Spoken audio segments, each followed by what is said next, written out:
नमस्ते साथीहरु, लोकसभा न्यूज च्यानलमा तपाईहरुलाई स्वागत छ। आजको हाम्रो विषयवस्तु रहेको छ संवैधानिक विकासक्रम, जुन एकदमै फर्मुला वाइज ट्रिकी तरिकाले प्रस्तुत गर्ने प्रयास गरेको छु। यो संवैधानिक विकासक्रम अर्थात नेपालमा अहिलेसम्म लागू भएका जति पनि संविधानहरू छन्, यी सबै संविधानहरूको बारेमा सबै पद, सबै तह तथा सबै प्रकारको परीक्षाको लागि अत्यन्त नै आवश्यक विषयवस्तु हो। चाहे त्यो सब्जेक्टिभ होस्, अब्जेक्टिभ होस्, अर्थात प्रारम्भिक परीक्षाको लागि होस्, लिखित परीक्षाको लागि होस्, जुनसुकै परीक्षाको लागि पनि र जुनसुकै पदको लागि पनि नेपालको संविधानको बारेमा जान्नु अत्यन्त आवश्यक हुन्छ। तसर्थ अत्यन्त महत्त्वपूर्ण विषयवस्तु भएको कारणले गर्दाखेरि यस भिडियोलाई पुरै अन्त्यसम्म हेर्नुहोला। यदि भिडियो अन्त्यसम्म केही पनि नछुटाई हेर्नुभयो भने नेपालमा हालसम्म जारी भएका संविधानहरूको क्रमशः नाम, जारी मिति तथा मिनिमम 2047 सालको संविधानसम्म 8 वटा विशेषताहरू र 2063 र 2072 सालको संविधानको मिनिमम क्रमशः 15 देखि 20 वटा विशेषताहरू तपाईहरुलाई याद हुनेछ। साथसाथै प्रत्येक संविधानको भाग, धारा र अनुसूची पनि याद हुनेछ। है त साथीहरु, ल अब सुरु गरौँ। सुरु गर्नुभन्दा अगाडि एउटा सानो रिक्वेस्ट गर्छु। अहिलेसम्म च्यानललाई सब्स्क्राइब गर्नुभएको छैन भने च्यानललाई सब्स्क्राइब गर्नुहोला र बेल आइकन थिच्नुहोला।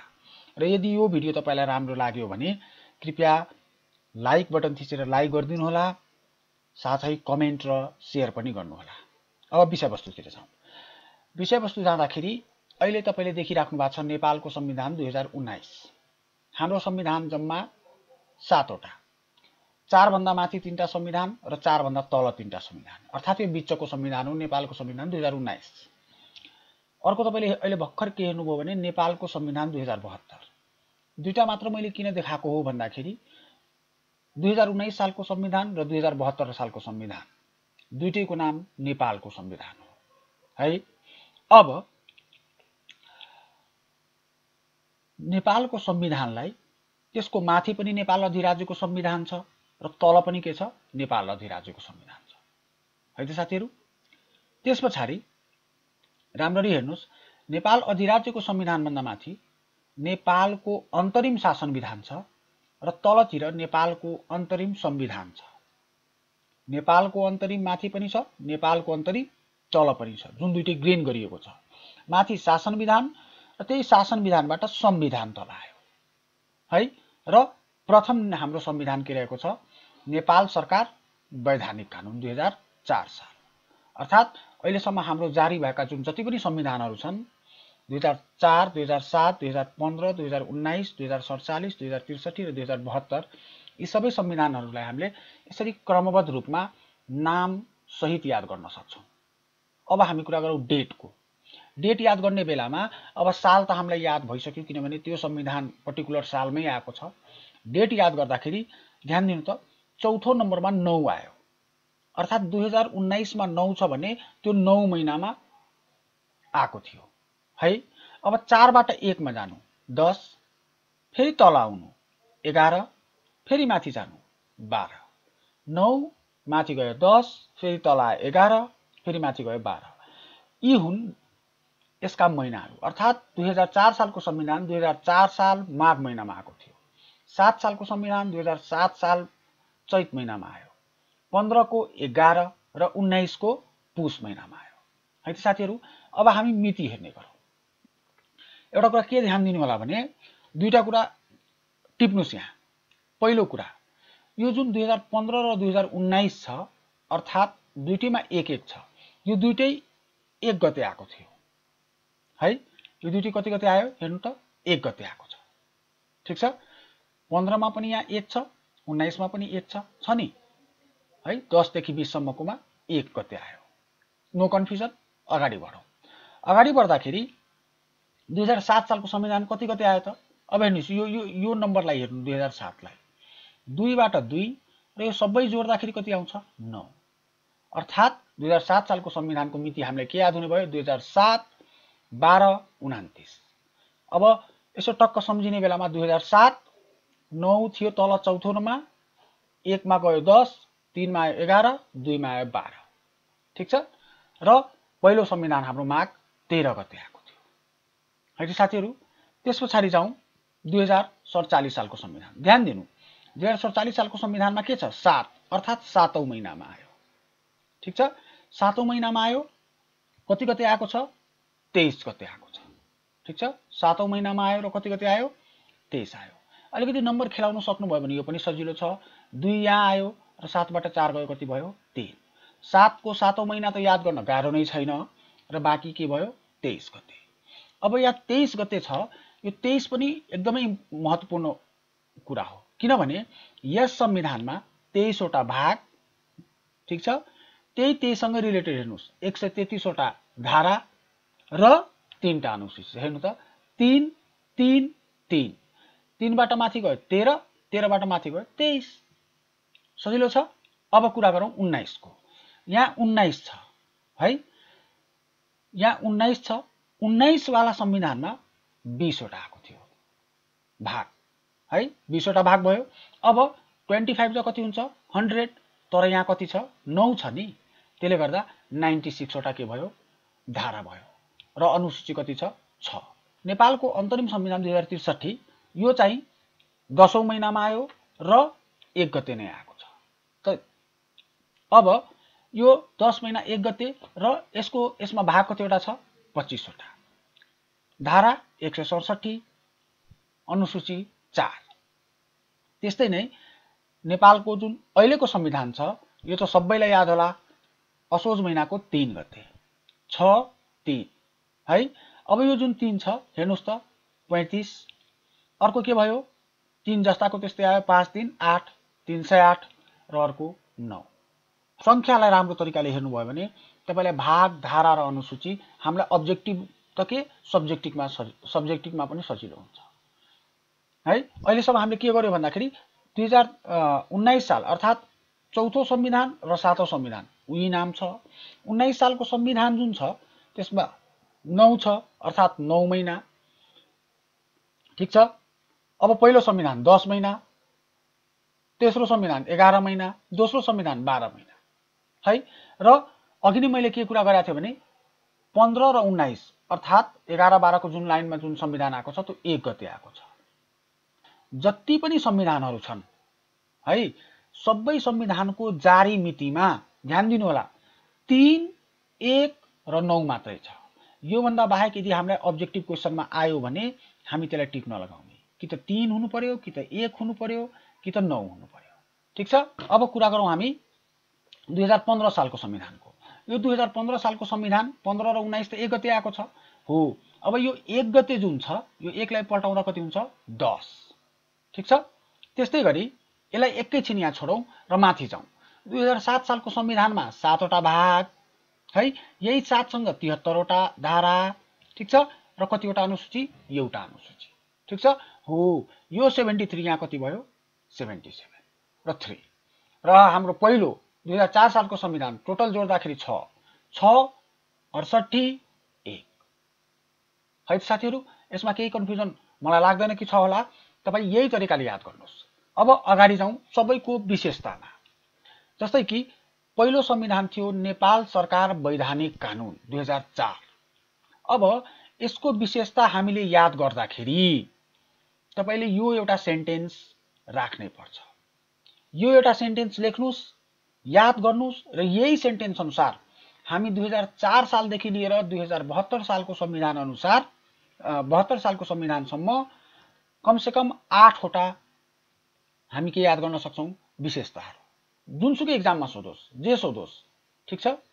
हाम्रो सेन्टेन्स के रहेको छ भने युनिकवाद, युनिक जस्तै संविधानवाद हुन्छ नि, युनिकवाद, युनिक भनेको अनौठो। युनिकवाद कार्यको लागि कुनै युनिकवाद कार्य भएको छ भने युनिकवाद कार्यको लागि सदन हैन, व्यवस्थापिका जुन संसद हुन्छ नि त्यो सदन नै मौलिक न्याय दिने अंग हो। युनिकवाद कार्यको लागि सदन नै मौलिक न्याय दिने अङ्ग हो है। अब हेरौँ कसरी विशेषतामा यो कार्यान्वयन भइरहेछ। मैले फर्मुला बनाएको छु, जस्तै कि 1 नम्बरमा युनिक 2004 सालको पहिलो संविधान, यो के हो? प्रथम लिखित संविधान हो। ठिक छ, प्रथम लिखित वैधानिक कानुन भयो। अब वाद भन्नाले संविधानवादसँग जोडौँ। संविधानवादसँग जोड्दाखेरि के छ भने यो संविधानवादको दृष्टिले कमजोर संविधान थियो है। कार्यको कुरा गर्ने हो भने कार्यकारिणी अधिकार को माथि थियो त? अब ध्यान दिउँ, 2004 सालमा राणाकाल गएको थिएन, अर्थात् श्री 3 मा थियो है। अब कुरा गरौँ कसको? सदनको। सदन भन्नाले कति सदनात्मक थियो? 1 सदनात्मक थियो कि 2 सदनात्मक थियो है। अब 2004 सालको संविधान 2 सदनात्मक थियो, अर्थात् एउटा राष्ट्रिय सभा, अर्को भारदारी सभा। राष्ट्रिय सभामा 60 देखि 70, भारदारी सभामा 20 देखि 30 मानिसहरू हुन्थे। त्यस्तै नै मौलिक हकको कुरा गरौँ। मौलिक हकको कुरा गर्दाखेरि 2004 सालको संविधानमा पनि मौलिक हकहरू थिए। मैले यहाँ व्यक्तिगत बाधा मात्रै लेखेको छु, अर्थात् व्यक्तिगत स्वतन्त्रता, बाबाट वाक स्वतन्त्रता, धाबाट धार्मिक स्वतन्त्रता, यी मौलिक हकहरू थिए। न्यायालयको रूपमा कुरा गर्ने हो भने प्रधान न्यायालय थियो र त्यसमा प्रधान न्यायाधीशको व्यवस्था थियो है। अब लास्टमा अङ्ग, संवैधानिक अङ्गको कुरा गरेको छु। संवैधानिक अङ्गमा प्रधान जाँचकी र दरखास्त परिषद जस्ता संवैधानिक अङ्गको व्यवस्था थियो। प्रधान जाँचकी भन्नाले हाम्रो आय व्ययको विवरणहरू राख्थ्यो है। आय व्ययको कति खर्च भयो, कति लगानी गर्यो, त्यसको विवरण राख्थ्यो भने यो दरखास्त परिषद भनेको हाम्रो यो जुन जहिले अहिले लोकसेवाले जसरी काम गरिरहेको छ नि, भर्ना सम्बन्धी कार्यहरू दरखास्त परिषदले गर्थ्यो। ठिक छ।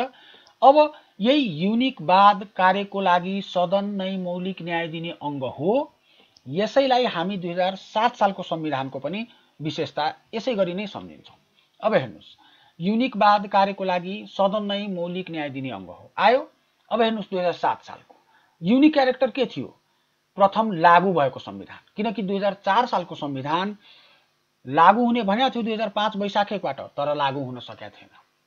2004 सालको संविधान कार्यान्वयनमै नै आएन। 2007 सालको संविधान प्रथम लागू भएको संविधान हो। अब कुरा गरौँ संविधानवादको। संविधानवादको चरित्र अलिकति कम थियो यसमा है। कार्यकारी अधिकार कसमाथि थियो? अब ध्यान दिनु, 2007 मा राणाकाल गइसकेको थियो, श्री 5 आएको थियो, हैन, राजतन्त्रात्मक थियो, अर्थात् श्री 5 मा कार्यकारिणी अधिकार थियो। सदनको कुरा गर्ने हो भने श्री 5 को नेतृत्वमा एउटा सदन मात्र व्यवस्थापिकाको व्यवस्था थियो। मौलिक हक भन्नाले प्रकाशवास, अब यहाँ हेर्नुहोस् है, प्रकाशन सम्बन्धी हक, वाक स्वतन्त्रता, स्वबाट सम्पत्ति आर्जन गर्ने जस्ता मौलिक हकको व्यवस्था गरेको थियो। न्यायालयको कुरा गर्ने हो भने यहाँ पनि प्रधान न्यायालयको व्यवस्था थियो र संवैधानिक अङ्ग। अब ध्यान दिनु, संवैधानिक अङ्ग पब्लिक सर्भिस कमिसन, महालेखा परीक्षक र निर्वाचन आयोग जस्ता संवैधानिक अङ्गहरूको व्यवस्था 2007 सालदेखि नै छ। अब यो जुन मलेप र निया छ, अर्थात् निर्वाचन आयोग, यस पछाडिको सबै संविधानमा यसको विशेषता लेख्न सक्नुहुन्छ। ठिक छ। त्यस्तै नै न्यायालय पनि यस पछाडिको सबै संविधानमा हाम्रो स्वतन्त्र न्यायपालिकाको व्यवस्था रहेको छ भनेर लेख्न सक्नुहुन्छ। ठिक छ। मौलिक हक पनि सबैमा व्यवस्था गरेको छ। अब हामी यति मात्र ध्यान दिने हो कि कति सदनात्मक थियो। सदनात्मकको लागि पनि तपाईहरु टेन्सन नलिनुहोस्। पहिलोमा 2, त्यस पछाडिको 1, फेरि 2, फेरि 1, फेरि 2, फेरि 1, अर्थात् 2 1 2 1 2 1 अल्टरनेट गरे हाम्रो संविधानमा त्यसको व्यवस्था भएको छ। अर्थात् यसपछिको संविधान आयो भने त्यसमा कतिवटा सदन हुन्छ होला? 2015 कोमा 2। गुड। अब हामी कुरा गरौँ कसको? 2015 को संविधान, जसको नाम थियो नेपाल अधिराज्यको संविधान हो। यसको पनि हामी फेरि त्यही फर्मुलामा जान्छौँ। युनिकवाद कार्यको लागि सदन नै मौलिक न्याय दिने अङ्ग हो। हेरौँ त, 15 को सबैभन्दा युनिक क्यारेक्टर थियो, संविधानलाई मूल कानुनको रूपमा स्वीकार गरेको यो पहिलो संविधान हो। 7 मा के थियो? प्रथम लागू भएको संविधान। 4 मा के थियो? प्रथम लिखित संविधान। संविधानवादको दृष्टिकोणले हेर्दाखेरि चरित्रहरू यसले आत्मसात गरेका थिए र कार्यकारिणी अधिकार श्री 5 मा नै थियो है। सदन यतिखेर अघि नै मैले भनेको थिएँ 2 सदनात्मक थियो है। एउटा प्रतिनिधि सभा, एउटा चाहिँ के महासभा, 109 र 36 जना हुने गरी। मौलिक हक व्यक्तिगत स्वतन्त्रता, वाक स्वतन्त्रता, सम्पत्ति आर्जन गर्न सक्ने हैन। त्यस्तै धार्मिक स्वतन्त्रता र नछुटाउने कुरा के छ भने 2015 कै संविधानमा संवैधानिक उपचारको हक भन्ने मौलिक हक आएको र यस पछाडि स्वतन्त्र र सक्षम न्यायपालिकाको व्यवस्था भयो। अङ्गको कुरा त्यही आयो। पब्लिक सर्भिस कमिसन 2007 मा थियो, अहिले लोकसेवा आयोग, मलेप, निया जस्ता संवैधानिक अङ्गहरू है। अगाडि बढौँ। नेपालको संविधान 2019 फेरि पनि युनिकवाद कार्यको लागि सदन नै के हो, मौलिक न्याय दिने अङ्ग हो। फेरि त्यसमा जाउँ। 19 को संविधानमा युनिक क्यारेक्टर, निर्दलीय पञ्चायती व्यवस्था भएको पहिलो संविधान। निर्दलीय है, ध्यान दिनु होला, निर्दलीय पञ्चायती व्यवस्था। अब निर्दलीय छ भने संविधानवादको दृष्टिले कमजोर संविधान। कार्यकारिणी अधिकार अहिले पनि राजतन्त्रात्मक थियो, अर्थात् राजामा नै थियो, श्री 5 मा नै हुन्थ्यो कार्यकारिणी अधिकार, साथसाथै सार्वभौम सत्ता पनि। अब सदनको कुरा के गरौँ, अल्टरनेट गरेर आएको छ। एक सदनात्मक 112 जनाको मौलिक हकको व्यवस्था थियो यो संविधानमा, तर त्यसलाई अंकुश लगाउन सक्थ्यो। न्यायालयको कुरामा के गर्दाखेरि न्यायपालिकाको व्यवस्था पनि थियो, तर सर्वोच्चको न्यायाधीश श्री 5 बाट मनोनित हुन्थ्यो। 5 जना सर्वोच्चको न्यायाधीशलाई श्री 5 ले नै मनोनित गर्नुहुन्थ्यो। अङ्गको कुरा गर्ने हो भने त्यही लोकसेवा आयोग, मलेप, निया जस्ता संवैधानिक अङ्गहरूको व्यवस्था थियो। अब हामी कुरा गरौँ नेपाल अधिराज्यको संविधान 2047। नेपाल अधिराज्यको 2047 को कुरा गर्ने हो भने फेरि पनि हाम्रो के फर्मुला आयो, युनिकवाद कार्यको लागि सदन नै के हो, मौलिक न्याय दिने अङ्ग हो है। नेपाल अधिराज्यको संविधानको युनिक क्यारेक्टर के रहेको छ हेरौँ। पूर्ण लोकतान्त्रिक व्यवस्था भएको पहिलो संविधान है। संविधानवादको दृष्टिकोणले हेर्ने हो भने एकदमै संविधानवादका चरित्रहरूलाई आत्मसात गरेको संविधान। कार्यकारिणी अधिकारको कुरा गर्ने हो भने सार्वभौम सत्ता जनतामा है, राजकीय सत्ता राजामा र कार्यकारिणी अधिकार श्री 5 तथा मन्त्री परिषदमा हुन्थ्यो है।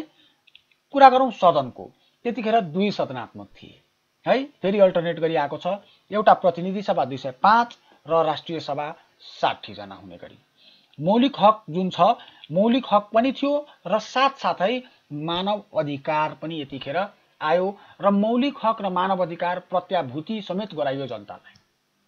अब न्याय दिने अङ्गको रूपमा कुरा गर्ने हो भने न्यायपालिकाको व्यवस्था पनि छ, न्यायपालिकाको व्यवस्था गरेको थियो र त्यो न्यायपालिकाको जुन व्यवस्था छ त्यो 3 तहको न्यायपालिका थियो, जिल्ला अदालत, अञ्चल अदालत, सर्वोच्च अदालत है साथीहरू। संवैधानिक अङ्गमा त्यही कुरा आयो, लोकसेवा आयोग, मलेपा, निया जस्ता संवैधानिक अङ्ग। अहिलेसम्म हामीले भन्न खोजेको के हो भने यो जुन 7 वटा बुँदा छ, युनिकवाद कार्यको लागि सदन नै मौलिक न्याय दिने अङ्ग हो। अङ्गबाट संवैधानिक अङ्ग, न्यायबाट न्यायपालिकाको कुरा गर्न खोजेको छ, मौलिक हक छ, सदनात्मक कति सदनात्मक छ, कार्यबाट कार्यकारिणी अधिकारको कुरा गरेको छ, वाद भनेको संविधानवादको चरित्र त्यसले आत्मसात गरेको छ कि छैन, र अर्को के भयो, युनिक क्यारेक्टर। एक्चुअली ध्यान दिएर पनि हामीले कुरा यसो सोच्यो भने तपाईको संविधानवाद जस्तै 2019 सालको संविधान भनेको निर्दलीय थियो, अर्थात् संविधानवादको दृष्टि कमजोर थियो। पहिलो संविधान लागू नै भएन, कमजोर थियो है, केहीमा आत्मसात गरेको छ है। ल अब हामी कुरा गरौँ अगाडि 2063 को संविधानको बारेमा। फेरि पनि त्यही फर्मुला आयो, के आयो हो, युनिकवाद कार्यको लागि सदन नै मौलिक हक हो। अब अन्तरिम संविधान 2063 को जुन बृहत जनआन्दोलन भएको थियो, त्यस पछाडि त्यो जनआन्दोलनको सफलता पछाडि नेपालको अन्तरिम संविधान 2063 लागू भयो। 2063 कहिले लागू भयो, माघ 1 गते है। अघि नै हामीले कुरा गरिसक्यौं कुन संविधान कहिले जारी भएको छ है। अब यसको युनिक क्यारेक्टरको कुरा गर्ने हो भने जनताद्वारा जारी पहिलो संविधान के हो, 2063 को संविधान। संविधानवादका केही चरित्रहरू आत्मसात गरेका संविधान हो यो। यसमा चाहिँ कार्यकारिणी अधिकार के थियो भने सार्वभौम सत्ता, राजकीय सत्ता जनतामा र कार्यकारिणी अधिकार कसमा, मन्त्री परिषदमा गयो।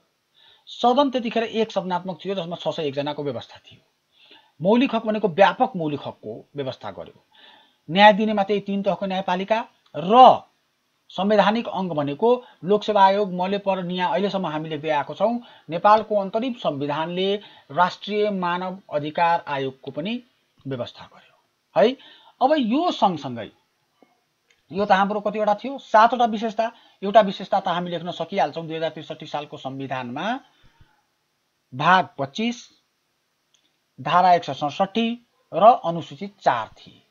त्यो पनि एउटा विशेषता हो, जारी भएको अहिले 10 मा। त्यो बाहेक 7 वटा त्यो भागको बाला एउटा विशेषता 8 वटा र त्यस पछाडि यो विशेषता हामीले यहाँबाट 7 वटा लेख्न सक्छौँ।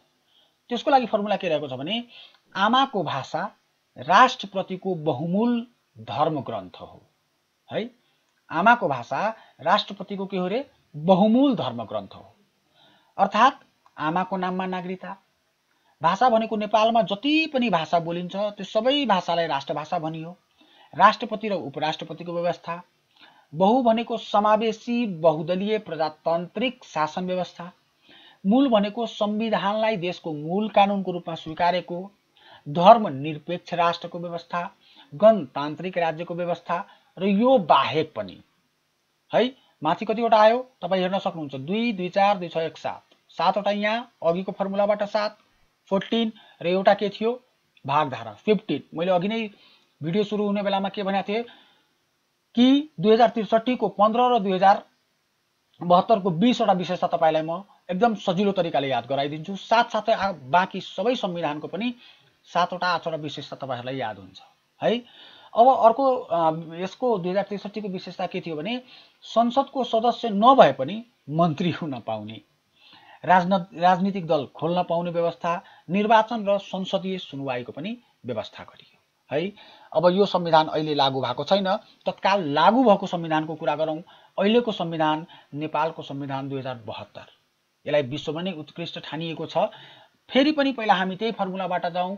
युनिकवाद कार्यको लागि सदन नै मौलिक न्याय दिने अंग हो है।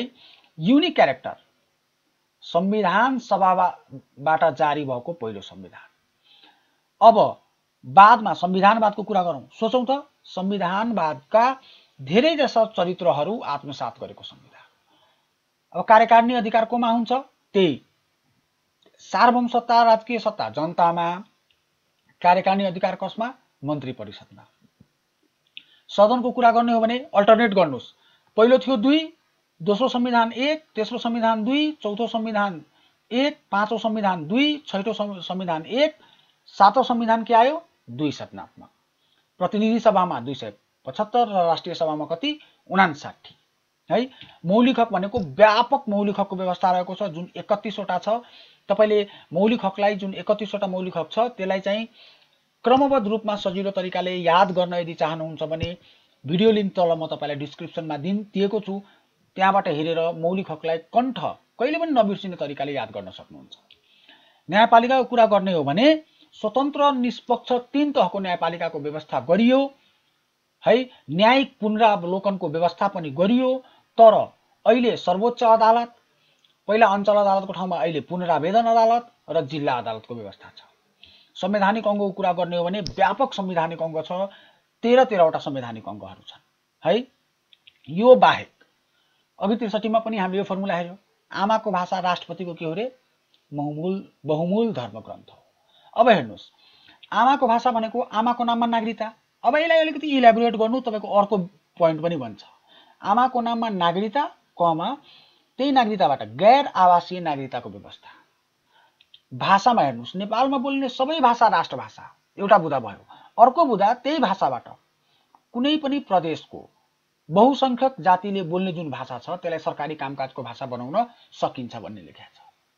राष्ट्रपति र उपराष्ट्रपतिको व्यवस्था छ, तर त्यसलाई अलिकति इलाबोरेट गर्नुस् त अर्को बुदा भन्छ राष्ट्रपति, उपराष्ट्रपति, सभामुख, उपसभामुख सबै फरक लिङ्ग र फरक समुदायको हुनुपर्ने है। अब जुन बहु छ त्यो हामीलाई यहाँ काम लागेन। अहिले चाहिँ समावेशी बहुदलीय प्रजातान्त्रिक नभएर संघीय लोकतान्त्रिक गणतन्त्रात्मक शासन व्यवस्था रहेको छ।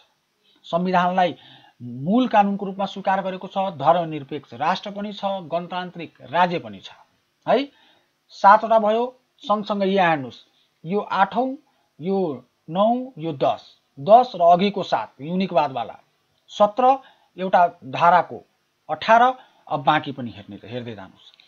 संसदको सदस्य नभए पनि मन्त्री हुन पाउने। अब मन्त्री हुन पाउने जुन छ नि, राजनीतिक दल खोल्न पाउने, अघि कुरा आयो। निर्वाचन प्रणाली हुनु पर्यो, तर मिश्रित निर्वाचन प्रणाली हुनु पर्यो। अर्थात् प्रत्यक्ष र समानुपातिक गरी दुई प्रकारको निर्वाचन गराइन्छ। हाम्रो कति सदस्य मन्त्रीमण्डल हुनु पर्यो? 25 भन्दा बढी सदस्यको मन्त्रीमण्डल जुन छ नि त्यो टोली हुनु भएन र प्रधानमन्त्रीमाथि 2 वर्षभन्दा भित्र अविश्वासको प्रस्ताव पारित गर्न नसक्ने व्यवस्था छ। यी सबै विशेषताहरू भएका हाम्रा 2072 को नेपालको संविधान रहेको छ। है त साथीहरू, अब आजको भिडियो तपाईलाई कस्तो लाग्यो?